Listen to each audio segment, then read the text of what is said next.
ni ibyishimo bikomeye cyane ku ruhande rw'abafana ba Arsenal ndetse n'abakunzi bayo, kubera ko ikipe ya Arsenal kuri ubu imaze guhabwa amahirwe yo kwegukana igikombe cya Premier League, kubera ko ikipe bita Manchester City inganyije na Bournemouth muri Premier League. Bari gukina umukino wa 37 aho hasigaye umukino umwe wonyine rukumbi kugira ngo shampiyona y'Ubwongereza ishigweho akadomo.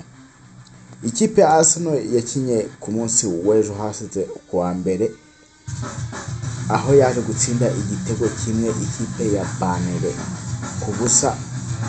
Iki gitego cyari gutsindwa ku munota wa 37 gitsinzwe n'umugabo witwa Kai Havertz, ahawe assist na Bukayo Saka.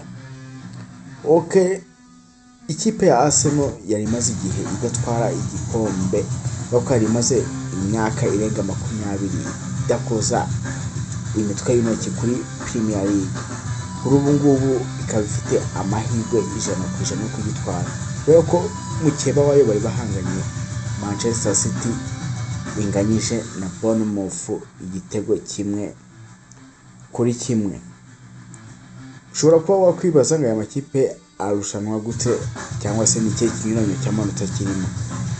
Ikipe ya Arsenal ejo ikimara gutsinda yagize amanota 82, mu gihe ikipe ya Manchester City yari ifite amanota 77, ariko kuri ubu ngubu ikaba inganyije n'ikipe bita Bournemouth akaba nayo ihagaritse, ikaba ihaye amahirwe make yo gukora ku gikombe cya 2025-2026 Premier League.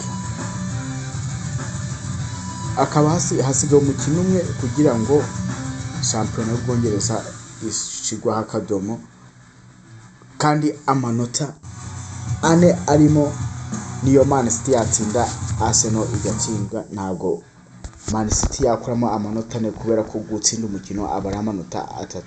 Ndagushimiye ukomeje kudukurikira ndetse ndakwibutsa gukora subscribe. Ndabakunda cyane.